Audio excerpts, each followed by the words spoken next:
So hi everyone, I'll be continuing with 5.4 Database Management System Audit Procedures. So basically we're going to discuss the procedures on auditing a database management system.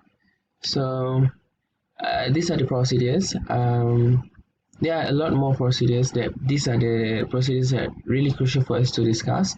Well, first is check for object and system permissions, look for new database installations, search for users with database DBA privileges, audit database configuration and settings, check database system objects against changes. Alright, so first for object and system database, the system permissions, we need to check views, stored procedures, tables, and other related permissions to ensure separation of control upon every object and system. People with permission on these objects can all manipulate the structure and thus become a reason for data corruption or data theft on a continuous basis. And none of this can be tracked if auditing is not enabled. So basically, segregation of duties or the person who in charge or have the permission on accessing all these type of procedures or tables or data or even an object need to be separated, which is different people can access different data so that we can recognize which data been manipulated by who. Second is look for new database installations or specifically third-party database installations. So to ensure the availability of all data and its correlations, third-party products can install database servers, and new installed servers could be installed with blank or weak passwords, unpatched, misconfigured, or etc. So detect new database installation and secure or remove them. So basically, third-party database installation will be limited for the password, for example, not really secured just because we want to back up our data. So we need to check whether is it really secured or else we need to remove them. Next is search for users with DBA privileges. This helps to detect institutions, elevation of privileges, and other related to ensure the separation of control and access security. So basically, in general, this is the permissions given by the person who given to a person who can access the database. So generally speaking, that the person who can access the database is must limited, or not many person or personnel can access the database, or else the database can be manipulated or can be stolen by the person.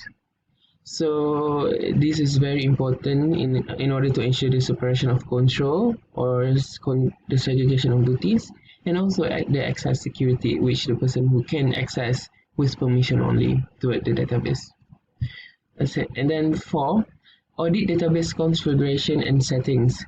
If security configuration of settings are changed, for instance, by a system upgrade, patch, or any, the database could be open to attack.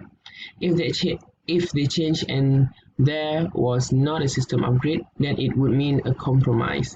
To ensure system change in database must be carried out carefully and confidentially.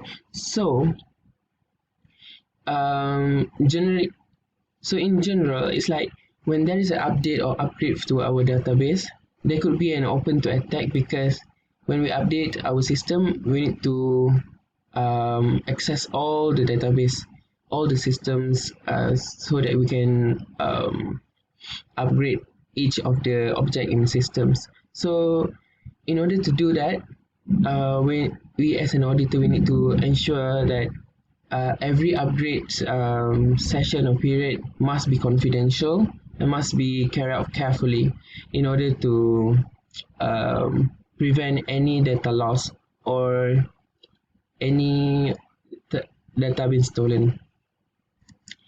5. Check database system objects against changes. If can detect a change in a system object and haven't applied a fix or upgrade to the database server, it could mean that a rootkit is present. A rootkit is a collection of computer software, typically malicious, designed to enable access to a computer or an area of its software that is not otherwise allowed. for example, to an authorized user, and often masks its existence or the existence of the software, of other software. So basically, we need to continuously detect the changes in the system object or haven't applied a fix. It means that, for example, I use the database in terms of R language. So basically, R language is we can use either the process in a formula, or we store the process into one object, whatever object that we name, for example, object X. So basically, the object X is referred to the process A. So the process A is, if there is any changes on the process A, there must be a changes in the object also. So when the object is changes, we need to check whether it is it been changed by any permission or any of the third third party user, or the hackers try to hack our object, or and then change the process. So next, so these are the audit and threat management recommendations that I found in the internet. So basically, we need to perform database auditing and instruction detection to implement real-time monitoring. For example, like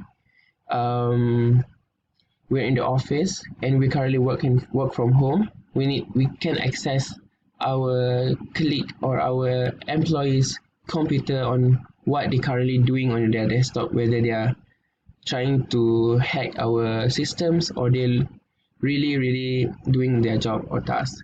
And then other than that, integrate with native database audits by scanning log, integrate with audit management tools, implement real-time alerting such as threat alarm.